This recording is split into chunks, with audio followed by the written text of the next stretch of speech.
On today's show, who's really doing science hmm successfully and who's on the front page. And that gap right there, I'm trying to draw attention to because yeah, there's no doubt that we are in the sciences and hmm we're rocking it.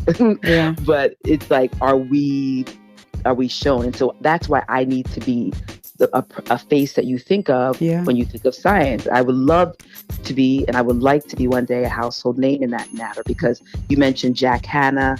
I think of Bill Nye. He was really influential in helping me understand how you can yeah, approach your learning differently. But yeah. I need to see myself. That's hmm powerful. Yes. And even one of my inspirations is LeVar Burton from Reading Rainbow, Uh-huh. because, through literature and books, he was doing a lot of science all the time. Yeah. And he was like a wonderful host to follow. And I love the fact that he looked like me. Yeah. But yeah, finding a person that looks like you is very important. And I do think we are making moves, we're making strides. But I do know that once I started seeing myself in things, I did more. Yeah. And I think that the best way for people to remain in one place or to be held back is to make sure that they can't see themselves anywhere. Welcome to Education Today. I'm your host, Solanke. I spent 15 years in the secondary classroom teaching English, reading, and social studies. I've also been on the other side as a parent of 3 children who have completed the formal schooling years of kindergarten through 12th grade and are now in the college and career stage. Now I'm here to have conversations with teachers, administrators, school staff, students, and parents about all things education. Join me as I cover current topics in education from preschool through to college, career, and beyond.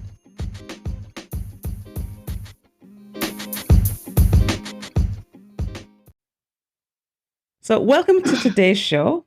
I'm so excited about my guest today. To me, she's a bona fide social media star. I'm so excited to have her on the show. Welcome to the show, Dallis the Science Diva. Thank you. I'm so excited to be pausing for a moment of science. Oh, that's Always awesome. excited. I love that catchphrase. So I Yes. came across your videos, I think last year sometime. They started to pop up on my timeline. And I started watching them and thinking, oh my God, I love those bedazzled goggles she's wearing. I just love them. And I just love that you were so excited about science. And I just thought it was the coolest thing. And the goggles with the crystals all over just like won me over. And then I started Yes. realizing that we had mutual friends. And I kept thinking, I wonder how they know her.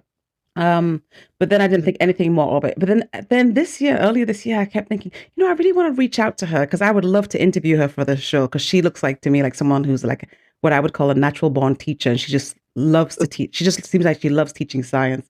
But I I was like, know. oh, she's not going to respond to me. She doesn't know me from Adam. But then one of our mutual friends reached out to me and said, why don't you contact Dallis the Science Diva? She really loves science. And I was like, that is crazy because I was thinking about it too. But I didn't really have the courage to reach out to her. But this must be a God thing now that you've told me. Yes. So I'm going to. So I reached out to you and then I didn't hear anything back. And I felt so dejected, but I was like, oh, well, she's busy. She's a social media star and she's teaching and everything. She doesn't have time. She's busy. That's fine. But then I bumped into you at a party here in Florida. So my sister was going to a birthday party for one of her friends and I was going too. And she kept mentioning that, oh, one of her friends from New Jersey is coming down to surprise her. I didn't think anything of that. And when I got there and I looked over and I saw you and I said, that must be the friend from New Jersey. And it's weird when you only see somebody on social media and then all of a sudden you see them in real life. I started fangirling. I was like, oh my God, it's Dallis the Science Diva. How am I going to approach her? What am I going to say? What am I going to say? She didn't respond to my email. So what am I going to say? Then you came over to me because you were the bartender. And then and I was like, this is my in.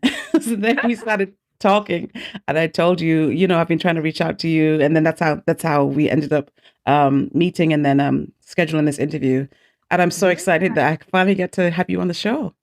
I'm so excited to be on your show. And it's such a shame because I am not the best with my inbox. Neither am I. And I'm horrible actually. And Yeah. so every time I run into somebody, I'm like, take my number, text me, you'll get like that'll be a quicker way Yeah. because so I'm so glad that it was just meant to be. That was just, Yes. out of all of the narratives that you told yourself as to why things were happening. I think it's just was supposed to happen this way. Yeah, I was supposed definitely. to meet you in person. Hmm. Well, look at God. Yep, It's look at amazing. God. Yeah. So tell us, so you are based in New Jersey, right? Yes, Yeah. yes. So That's where I was born and raised, and it's also where I've had most of my teaching experience in oh New Jersey wow, public schools. that's cool. So tell us about Dallas the Science Diva. I want to know about how you came up with the name. Obviously, Dallas is your real name, Right. it's Dallas the Science Diva. Tell us about the goggles and tell us about the Jiva. Yes. Oh, okay, no problem. My favorite things to talk about. So, if I were to explain Dallas the Science Diva, because I get asked this a lot, like, who is Dallas the Hmm. Science Diva? And I think the main thing I would first start off by saying is Dallas the Science Diva is just a curious science teacher. Yeah. She's a curious science teacher whose curiosity and excitement probably have gotten too big for the classroom. And she needs to talk to more people, Yeah. Uh-huh. and she needs to be inspired by more people and places and things. Like Yeah.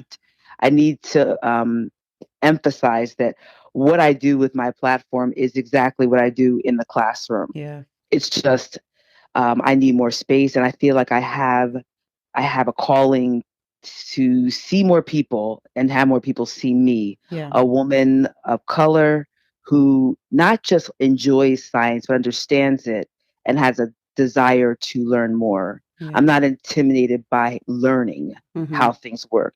Unfortunately, science has unfortunately always been presented as, when you say science to people, they just automatically go to the classroom and Yeah. they automatically go to a teacher, either Hmm. good or bad in terms of experience. And then that's how they have embodied the subject in their lives. Yeah. I realize more and more, the more I do this, is that just as science is everywhere, so is learning. So Yeah. I need everyone's sources to not just stop in the classroom, Hmm. definitely not stop at the classroom textbook, like take it outside and whatever it is that you're learning in school, see it for yourself. And Yeah. so that excites me as, when I'm a science diva, it means that I'm always looking and interested in understanding how things work or looking for patterns that I do know exist. Yeah. I'm interested in learning more about them.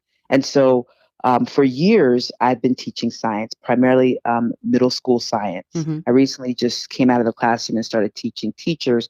But for years, I've always focused on science. I started working at the Liberty Science Center in Jersey City, and that's when science was made more alive for me there. And Yeah. then I thought, I need to do this. I want to do this in the classroom more regularly. So, that's how the teaching aspect came about. But when a very So young age, hold on a second. yeah. So before you were teaching in the classroom, you were working in a science center. Is that what you said? Yeah, yeah. Oh. So, so the way it worked was, growing up as a child, I always loved the water. I loved anything water related. Hmm. So at the time, maybe when I was in my teens, they opened an aquarium in Camden, and I'm from South Jersey. Yeah. And so I started volunteering at the aquarium in Camden Oh, I on see. their education team. As a volunteer, I would stand out in front of exhibits and talk to people and Oh, wow. explain to them, about different adaptations of the fish we were looking at. I Hmm. would work this touch a shark tank. I would work another tank where we would look at tide pool organisms. And I was just like in the best place for learning. I learned how to get over my fear of snakes at the aquarium because I Oh, had to do a wow. show with snakes. It was Yeah. just like thrown in. And so I then decided from there I wanted to major in journalism and minor in the marine and coastal sciences. So then I Oh. went away to school and I wanted to combine my love of learning to media. So I wanted to be a Oh, broadcast wow. journalist, but for science. Yeah. And so then that didn't happen. So then I started working at the aquarium. I mean, everything happens for a reason, but I Hmm. started working at the Liberty Science Center, and from there, I went into the classroom. While working in the classroom, I was for many years still connected to the Liberty Science Center. Yeah. That's cool. And you went to Rutgers University, right? Yes, I went to Rutgers University at a time when Rutgers and New Brunswick had separate campuses. So I graduated from Cook College, Hmm. which is the science school, the agriculture school, and they also have a marine and coastal science building there. So I stayed on Cook, and graduated, and then it was hard to find a job in what it was that I wanted to do because my job wasn't created yet. I didn't Yeah. create Dallas the Science Diva. Yeah. Yeah. You said you taught middle school. What other levels have you taught?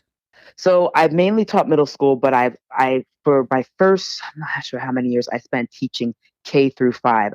At first, my school hired me as what is called a science resource teacher, which Mm-hmm. meant that I would travel to all the classrooms in the school and provide the lab experience. Yeah. So I had a cart, science in a cart, buckets of water splashing all through the hallway, making a mess. That was me going into every classroom trying to give, you know, because there was a while where it was like hands-on science, things need to be in their hands, Yeah. Yeah. So I was doing that. And then I started to see that, there's a next step. It's not just putting things in students' hands. There's a way and approach to how they learn that you can use science to accomplish. So I was on a cart for a while and I was teaching all the grades. And then I started to become specialized in middle school. I see. Yeah. Yeah. So, Yeah. so I don't want to skip over this because Right. I still want to know about the evolution of Dallas the Science Diva. Yes. How did the goggles and the embellished white lab coat and the jiva come about? So what happened is I looked at how, when you think of a scientist, I used to do this activity for this family science program that I ran, and we would do this thing called draw scientists. Mm-hmm. And families and their children, they would sit down on this large piece of white paper and draw scientists. Mm-hmm. The scientist was always drawn as a male. Yeah. It was a white male. This particular scientist never had a comb. His hair was always like sticking out straight all over, like Like just Einstein. crazy. Yeah. He had, his eyesight was compromised. So he had not only glasses, but glasses with tape around them in the Yeah. center. He had a pocket protector and he was always bubbling over with some flask that was exploding. Right. And I thought that is so limited, Yeah. Yes. And I understand why that was what was drawn. So I said, I have to just blow up that scientist and Yeah. make sure that we are all represented. Yeah. So I love anything that I put pink on is me saying, yes, I'm a girl. Mm-hmm. And next sentence is I'm a scientist. Yeah. It keeps going. You don't see that a lot. So I decided to make what it was that I was trying to promote. I wanted to make it attractive and fun and eye-catching. Yeah. And I love pink. My favorite And color I too. love My favorite color. it's very unapologetically in your face, right? Yes. And then bedazzling it is what I do to things that are fun. Like the things that I love, I bedazzle. So I bedazzled the goggles. I bedazzled my lab coat. I have a bedazzled magnifying lens. Wow. I have bedazzled binoculars. And I So bedazzled cool. my Jiva as well, because at my Jiva, the Jeep that I got and dressed up to promote science is it's Jiva stands for Joyful Exploring Educational Vehicle of Adventure. Oh wow. So it's like basically personifies all the things I want to do. So my Jeep is full of a whole bunch of knickknacks and toys, But I remember distinctly in 2017 there was a wonderful event happening in the sky. There was going to be some sort of eclipse. I believe it was going to be like a super moon. Oh, I think I There was a remember. lot going on at once, I remember. And I thought, oh, let me tell my friends about it. And they were getting tired of hearing about it. And I was like, you know what? I'm just going to go online and just, post a video and just kind of talk about this event. And yeah, I'm just going to do what it is I've always wanted to do, which was create content that was educational, but also fun and relatable. And then my friend at the time, I already had a page called Dallis the Diva. And I'll never forget my friend. She said to me, Dallis the Science Diva. And I was like, perfect. Oh, wow. And then I took off running. Yeah. She was like, just add the word science to it. Because we were trying to brainstorm what will be the best name and what will be something catchy. So that's where it came from. And I've had such fun on this journey because I'm taking my experiences in the classroom and then having to learn a new whole set of experiences with being an entrepreneur, but also being a content creator. Yeah, that's so cool. Yeah.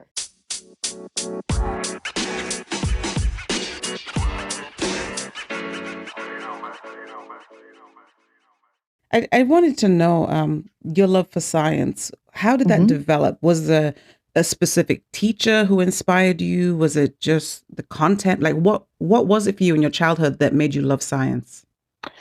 So in my childhood, I think what I loved the most about, or when I started to recognize that science was something that I could rock with, Mhm. was with, I had a teacher in middle school, Miss Clark. Mhm. Miss Clark was a biology teacher. I'll never forget her. And she had like black, short, spiky hair. Mhm. And she one day took out the microscope. I'll never forget. I was in the back of the lab and she gave us a microscope. And I remember when I finally got it into focus, I was like, whoa, this is cool.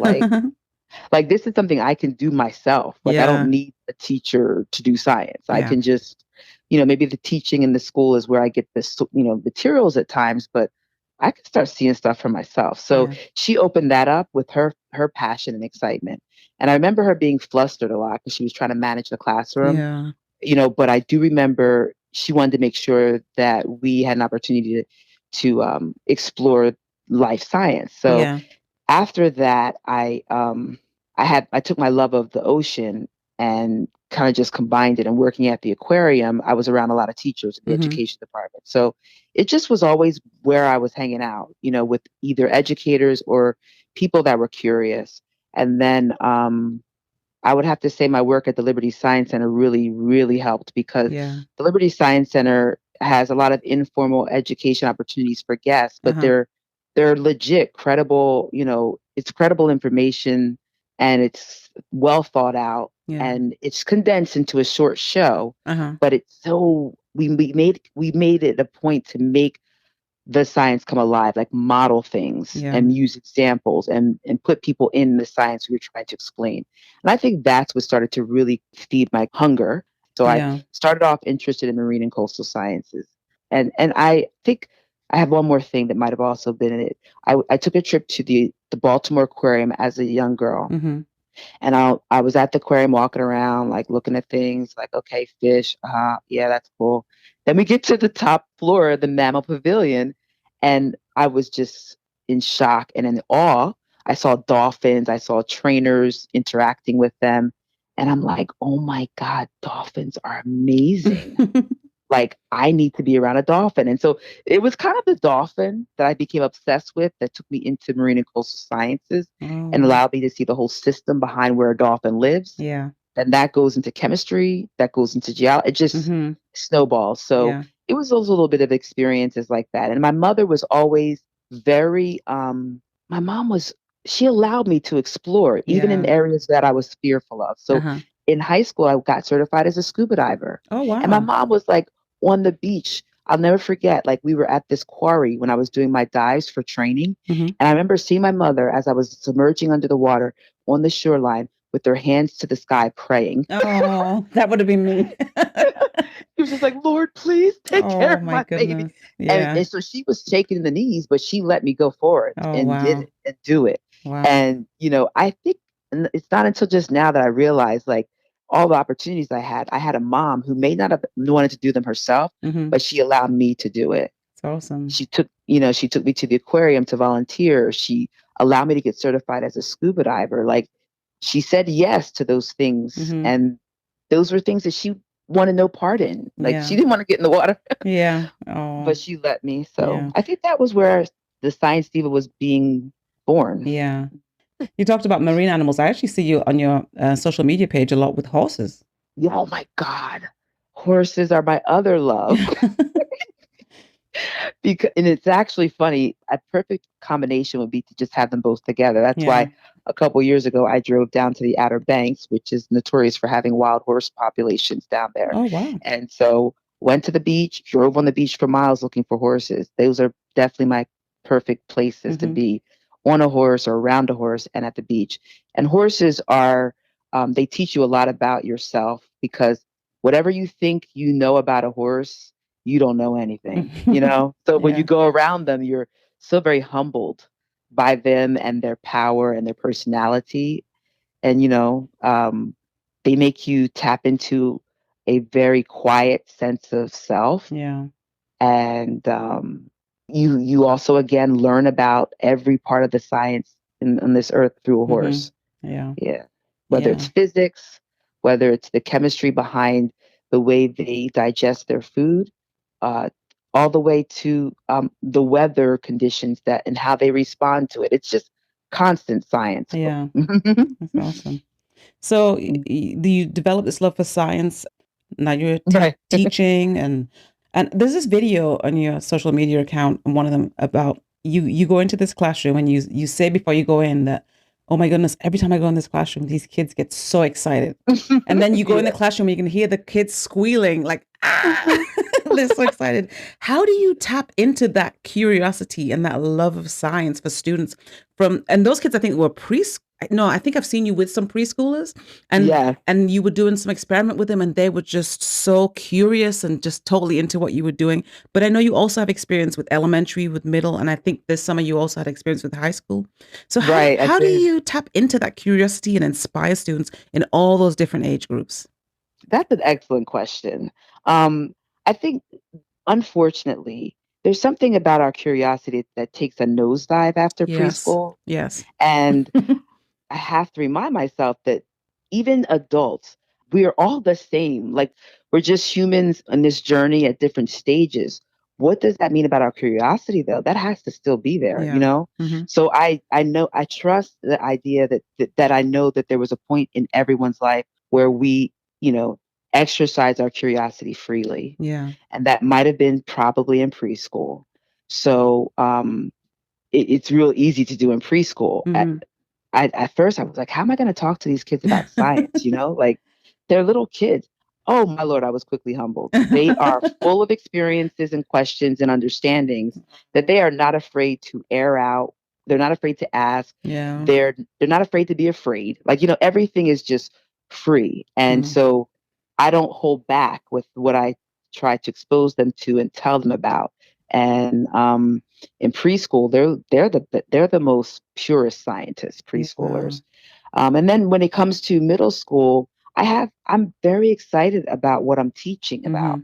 because it's something that they can witness for themselves. So Yeah. what I try my hardest to do in terms of tapping into their curiosity is to make sure I'm addressing those things that they are currently seeing. Yeah. So, you know, it has to be relevant to what they're going through right now in their life.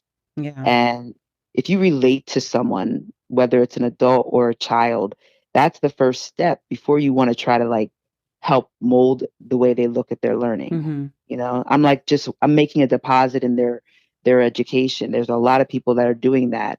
I first have to like make sure that you understand that I see you Yeah. because I always wanted to be seen and I still Yeah. do. So if that happens, then the gates are open for discovery and for taking risks, asking questions, being comfortable. But I have to first let you know that I see you, you Yeah. know? So in middle school and high school, the relationships are important, is what you're saying? Always. It's important in every level. And Yeah. then in middle school and high school, I think was the challenge is they're weird people then. Oh, Like, and I yes. say that very comfortably because Yes. like those same weird middle schoolers come back to me as adults and they have went through the necessary, you know, growth and they're amazing people. Hmm. But in middle school, they're weird. And so it's like you have to constantly be adjusting and finding new ways to connect with them. Now, high school, I just simply subbed a summer program. It was very humbling because they were not even interested in being there, first of all. Yeah. Yeah. And I'm sitting there coming in like, hey, everybody, mitosis. And they're just like, oh my God, lady. And so I was so sad for a while. And Oh, then I realized high schoolers, it just takes a while yeah. because at the end, they were all wanting to talk to me. And I brought in all my cool toys and they were all into it. And I said, okay, so everybody has this curiosity within them. Yeah. It might just take a longer time or a different method or set of experiences to bring it out. So, Yeah. That's very yeah. true. That's so true. Yeah.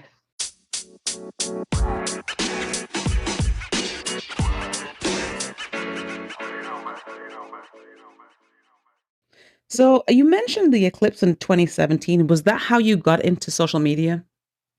No, I was already um doing social media just for myself, but and I also too had always had a dream to have a science show. Oh, I wow. did. That's what I had gone to school to do. Yeah. But I got sidetracked along the way, but there were opportunities along the way too that allowed me to still be reminded that that dream was still alive in me. So at the Liberty Science Center, for example, Sesame Street came there one year to film, and they asked me to be on that particular episode. And Oh, so wow. when I did that, oh my Lord, it was so fun. I was like, and I filmed this episode with Murray, and we Mhm. were talking about simple machines, Rube Goldberg machines. And like, Yeah. it was a very short segment. It took hours and hours and hours to film. Mhm. And then I've totally forgot about it. And then months and months later, someone calls me, one of my family members from North Carolina, and they were like, I think I saw you on TV. And I was like, what? What do you mean? I forgot all about it, you know? I Yeah. forgot all about it. So I said, oh my God, it must have aired. Like, oh. And so then after that aired, I thought, I really want to do this again. How do I do it? And social media was very daunting and still Yeah. is at, Yeah. at that time. So I wasn't really sure how to approach that. Mhm. But then in 2017, I guess that was actually, yes. The answer to that question is yes. Sorry. That was a wrong way about it. But yes, that in 2017, it was my first attempt with putting my science brand on social Oh, that's cool. I see you on Sesame Street. You are a bona fide star. I knew it. media. You That's know why it what? was We fun all are going. stars. You all are stars. Yeah. But yeah, I had a moment there. That was fun. Oh, that's Mhm. cool. Yeah. What has been the reaction from people to your social media posts? They love it. And I will say this. So 2017 is when I started it. So then I had a few years, and it was actually, was it 2017 or end of 2017, maybe early 2018, where it started to kick off. Mhm. So it wasn't until 2020, when everybody was home, that I gained more followers. Mhm.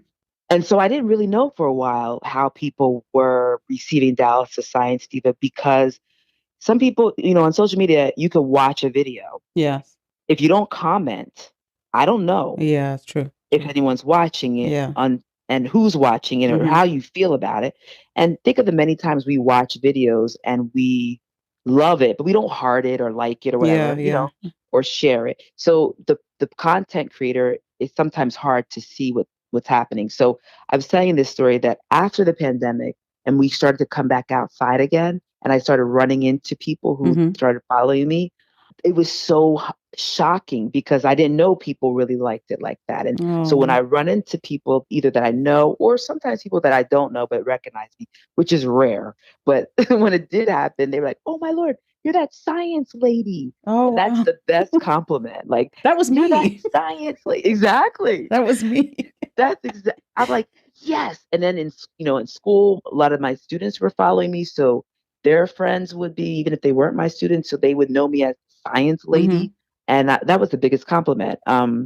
Even though yesterday, one of my neighbors I met for the first time, I've been living in this apartment for a few years, she says to me, "Oh, aren't you that lady with the exotic animals?"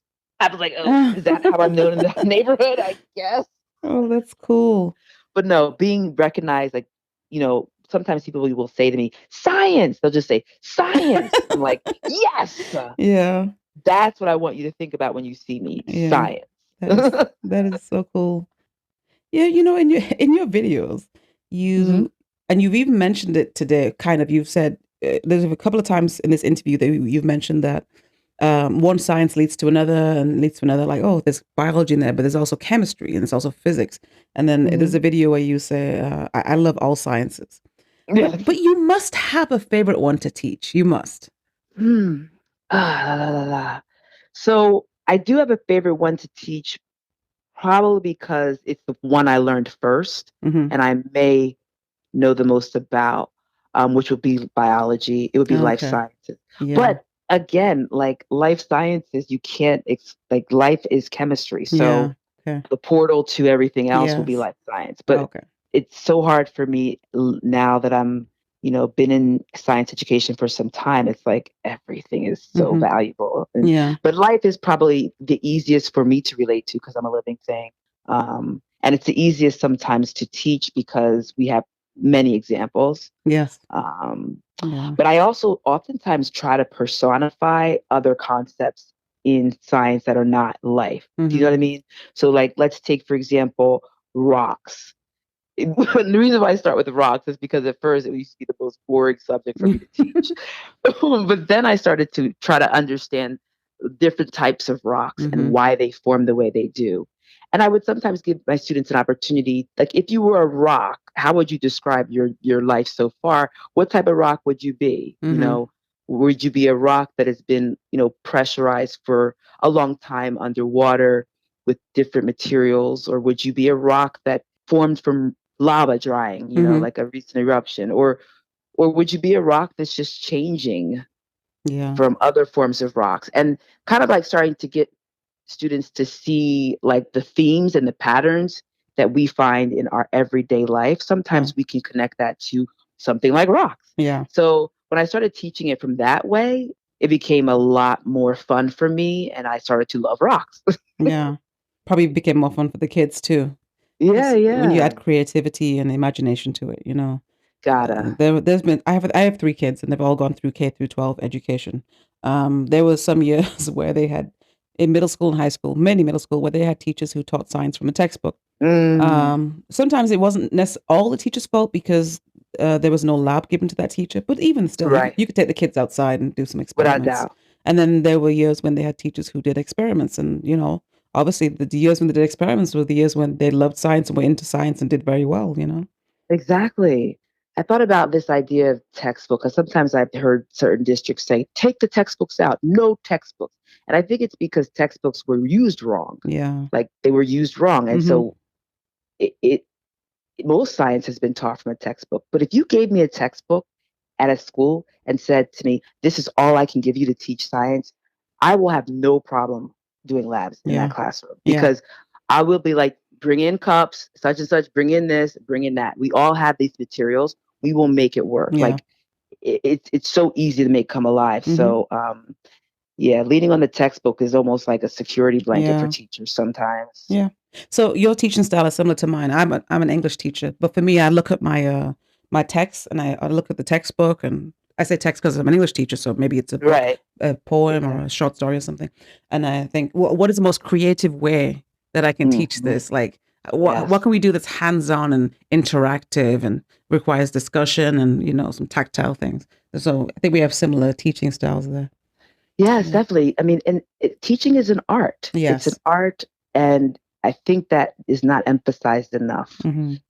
There's this cookie cutter step by step approach to teaching, but there's also the art of looking at your classroom, your students, where they're at, and meeting them there, Yeah.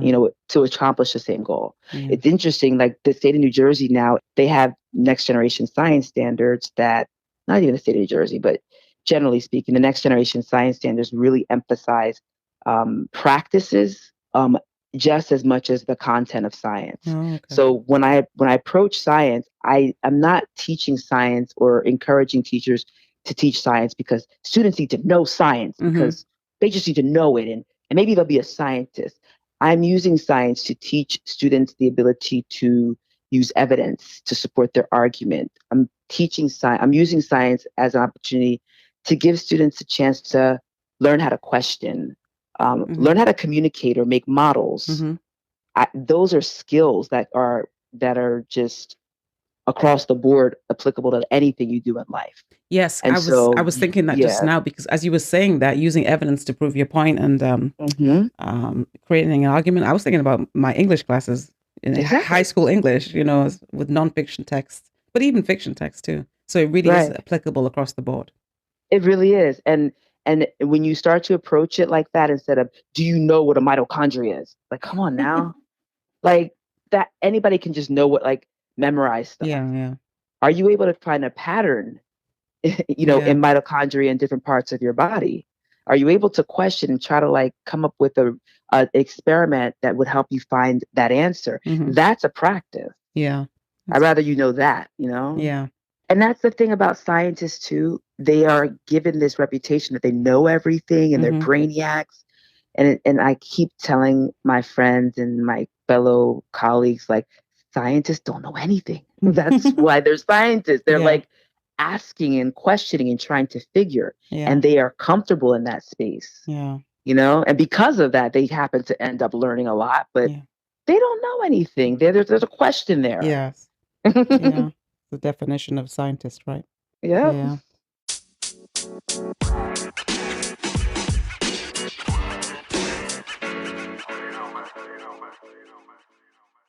I want to talk about recent efforts to increase like STEM engagements with females, but Hmm. also with students of color. Because I was surprised that your major was journalism and then your minor was science. But then I started, and I was like, why would she do journalism? Then I started to think about certain people who are famous for doing like TV shows where they're just like get people excited about science. But the only people I could think of were Jack Hanna and Steve Irwin, who were both white males.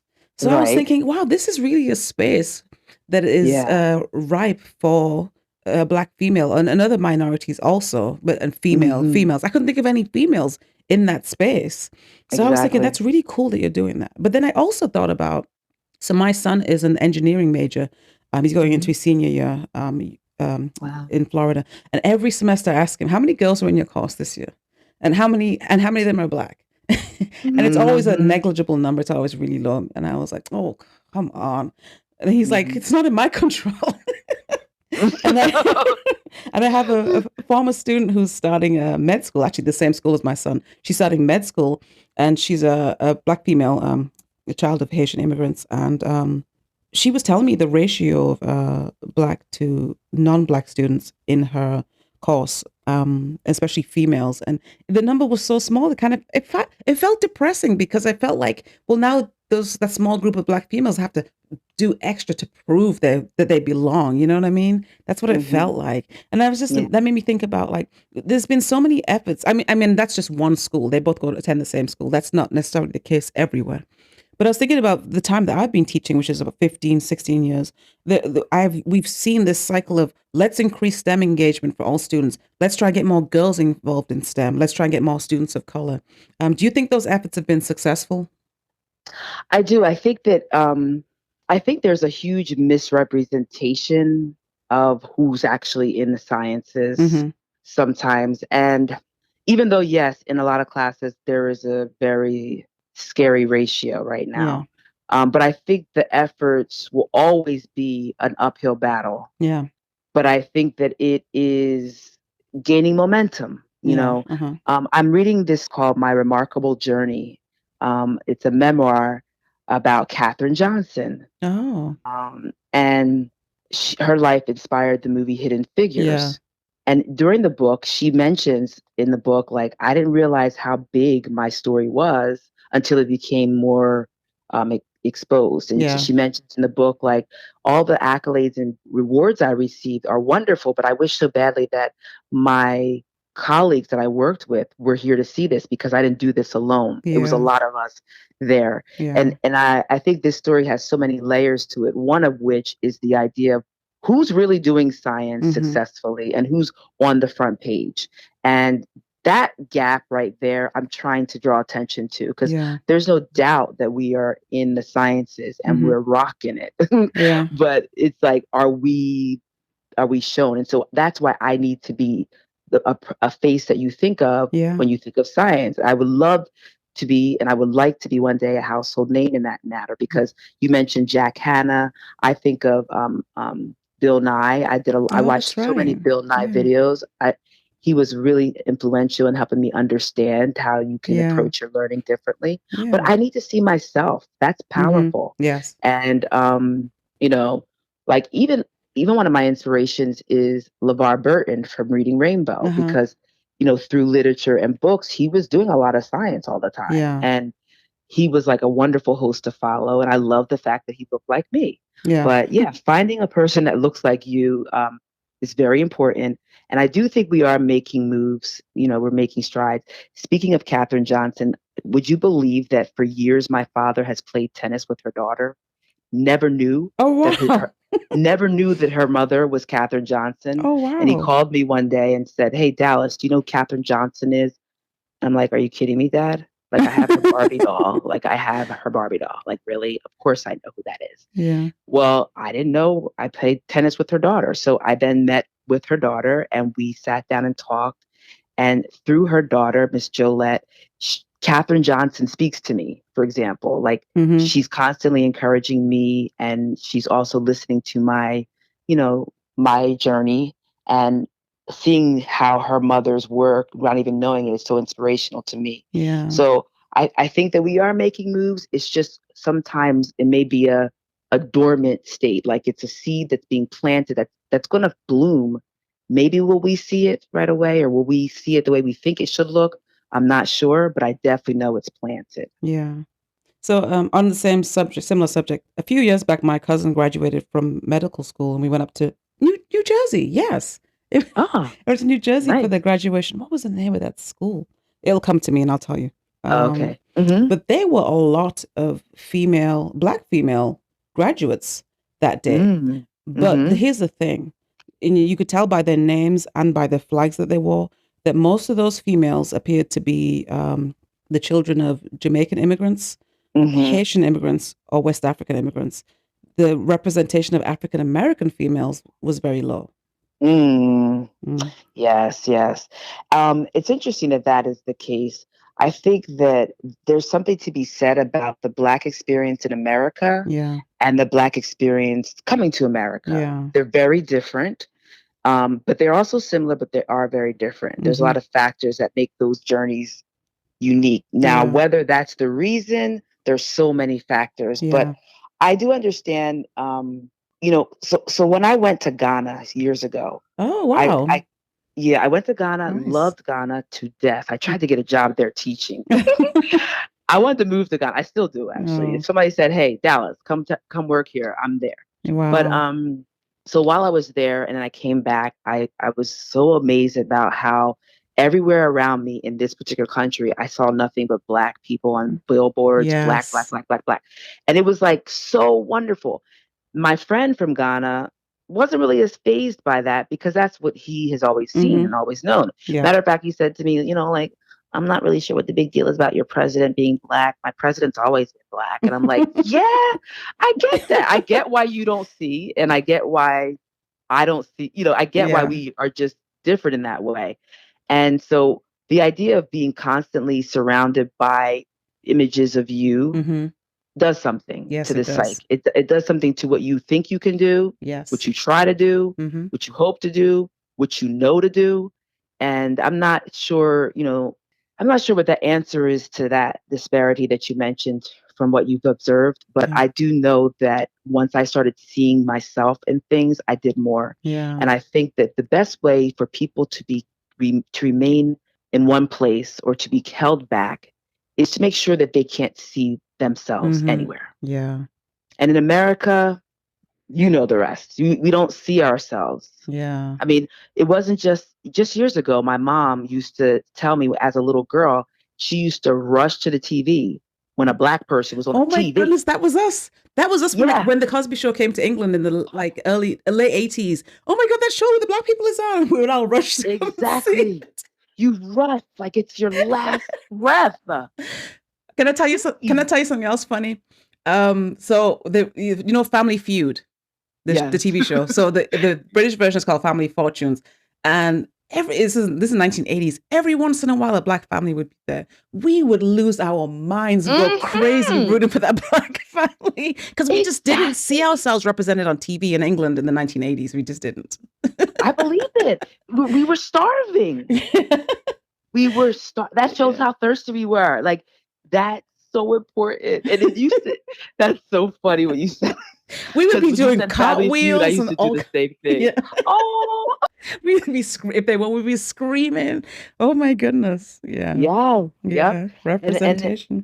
representation matters. So can you imagine, like, if you are, for example, lacking representation in every space, your classroom doesn't have representation, the media that you're looking at, representation you can't relate to, Yeah. everywhere around you, it does something to what you decide to pursue. Yeah. Yeah. And people are not going to care about you to the point that you can, like, I was talking to the high school students, and they would seem to have this attitude that, like, the teachers should be doing XYZ ABC for them. Uh-huh. And I said to them in the most frankest way, oh, they don't care about you. Really. Like, I mean, I know some teachers do. Yeah. I care, but I don't need you to be walking through this school thinking that everybody cares, Yeah. especially if you don't care. Mm-hmm.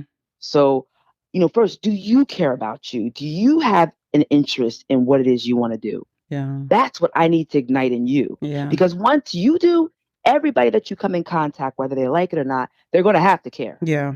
You're going to be a force. Mm-hmm. Mm-hmm. So that force has to be ignited in all of us in some way. But Yeah. it, Yeah. yeah, And it is changing, and you are participating in that change, which is really awesome. yeah, I love it. And Yeah. I think that once I realized, like you said, like I'm participating in it. I'm part of all of our inputs, Mm-hmm. into this change. I can rest easy and know that I'm fulfilling my purpose. You know how That's some people that's sometimes amazing. struggle with their purpose. Yeah. A lot of I us. know. I know that this is one of my purposes. Whether Yeah. it takes off and shoots to the moon tomorrow or not, I can rest that I was on the track to the moon. Yeah. That's awesome. Mhm.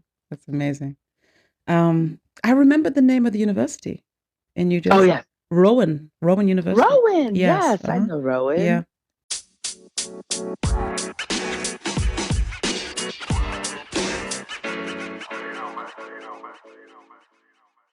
So, Nice. how have you been spending your summer in terms of science adventures, and what exciting science plans do you have for the fall? Great question. So for the summer, I've been taking science never takes a break. I always say school may be out, but science is always in. Yeah. So I'm always doing science, but I haven't been doing a lot of social media posts.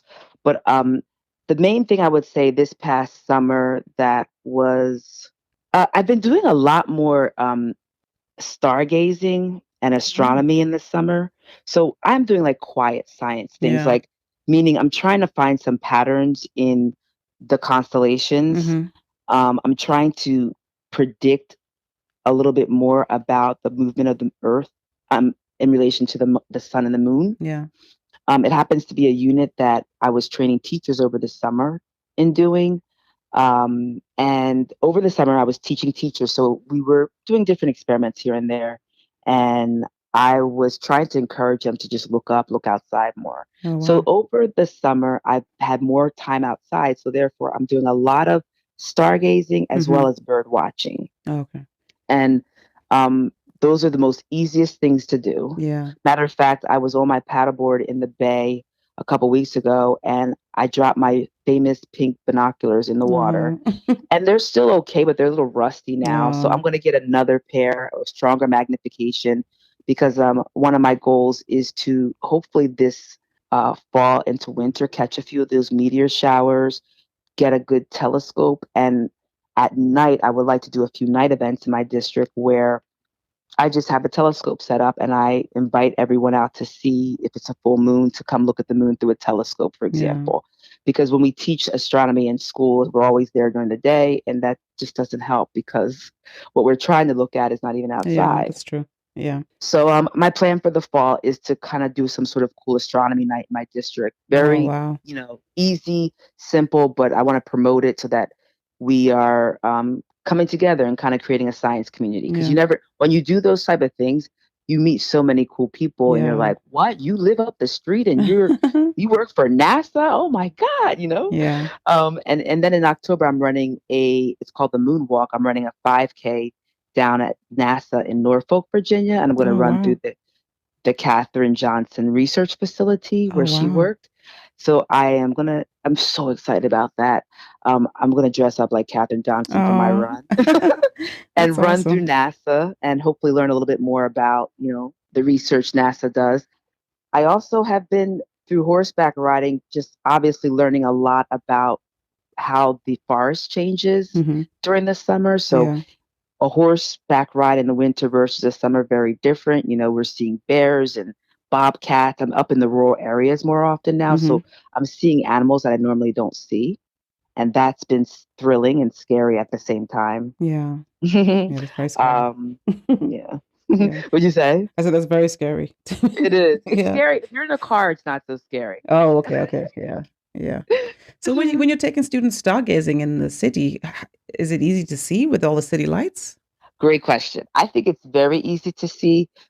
You have to know when to look and how to look. Okay. So I mean, the best view I've ever had of Saturn and its rings was from the Liberty Science Center deck right across from Manhattan. Mm-hmm.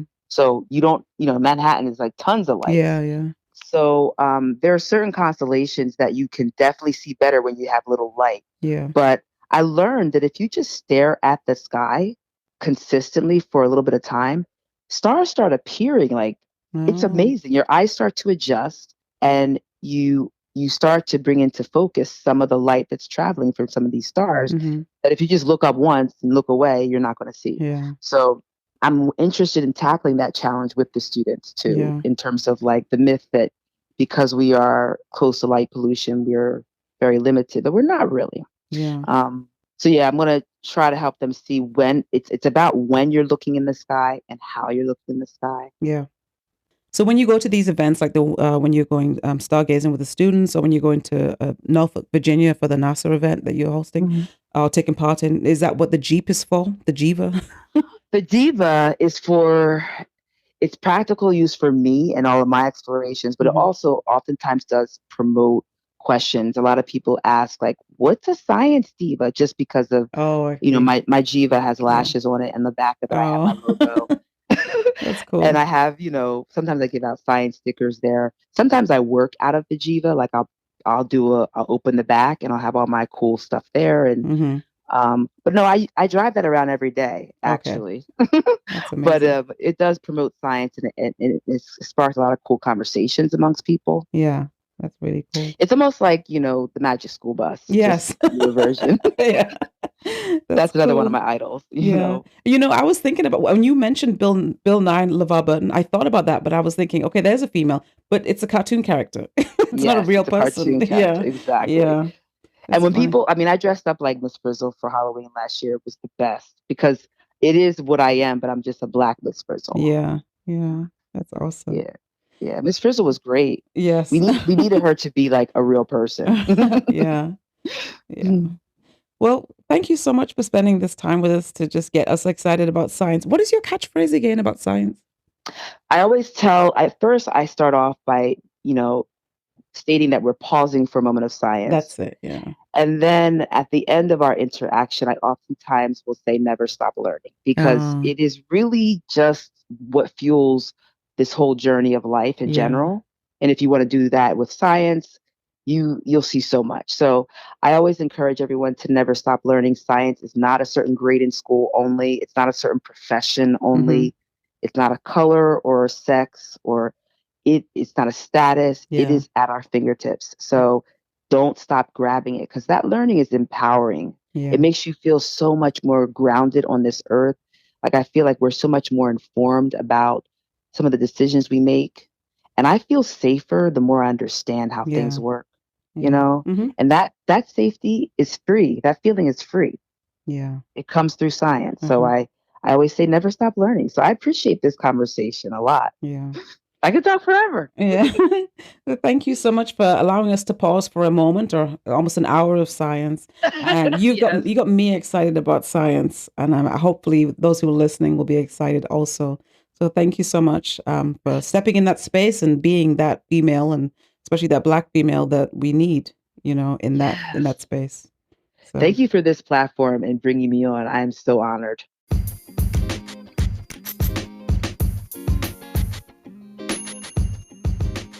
well, thank you for listening to this episode of Education Today.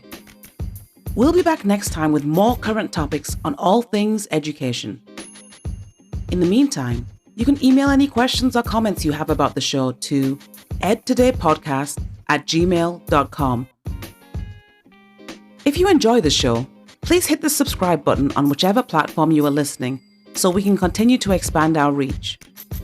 We are listener supported, so if you're able to make a small monthly donation, you can do so by clicking the Support This Podcast link at the bottom of the show notes. Check out my blog for more about my experiences as a classroom teacher at medium.com/@SOCO. That's medium.com/@SOHKOR.